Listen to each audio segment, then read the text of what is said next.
మీకు ఏదో రోజు మిమ్మల్ని ఒక ఐఏఎస్ ఒక ఐపీఎస్లో చూడాలి. అర్థమైందా? ఈ డాక్టర్లు ఇంజనీర్లు ఇవి కాదు, కొత్త గోల్ అక్కడ కొట్టాలి.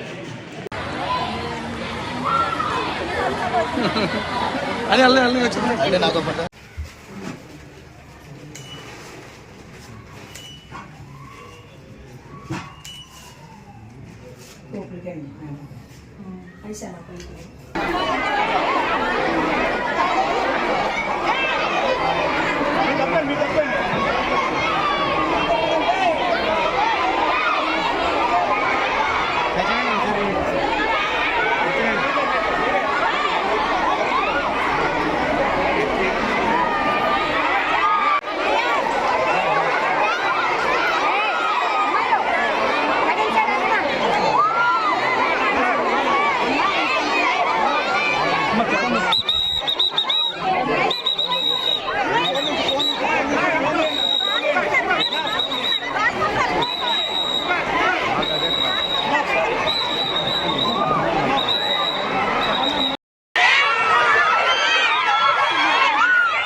పాయకరావుపేట నియోజకవర్గంలో పాయకరావుపేట మండలంలోని పాయకరావుపేట టౌన్లో ఉన్న హై స్కూల్స్ని సడన్గా విజిట్ చేయడం జరిగింది.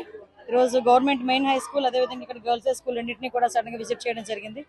ఎందుకనంటే ఇక్కడ చుట్టుపక్కల గ్రామాల్లో ఎక్కడైనా, చుట్టుపక్కల ప్రాంతాల్లో ఎక్కడైనా ఈ గాంజాయి సప్లై కానీ, ఈ గాంజాయి సరఫరా కానీ జరుగుతుందా, లేకపోతే పిల్లలందరూ పరిస్థితి ఏంటి, వాళ్ళ మిడ్ డే మీల్స్ ఎలా ఉన్నాయి, వాళ్ళందరికీ సౌకర్యాలు బాగున్నాయా లేదా అనే ఉద్దేశంతో అవన్నీ వాళ్ళందరి దగ్గర తెలుసుకోవడానికి ఈరోజు 2 స్కూల్స్ రావడం జరిగింది. ఇక్కడున్న విద్యార్థులందరూ కూడా కొన్ని ప్రాబ్లమ్స్ చెప్పున్నారు.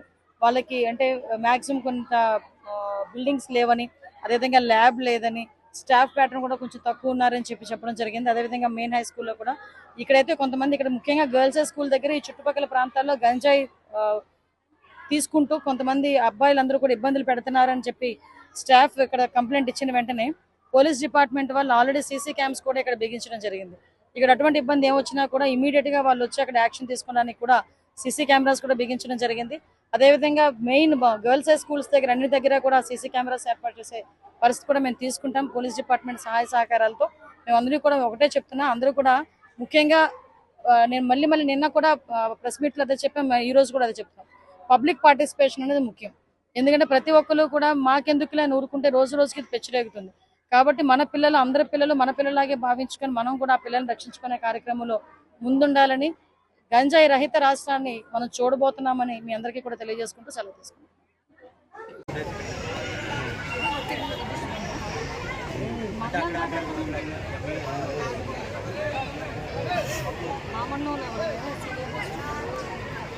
ఎవరు లేరు.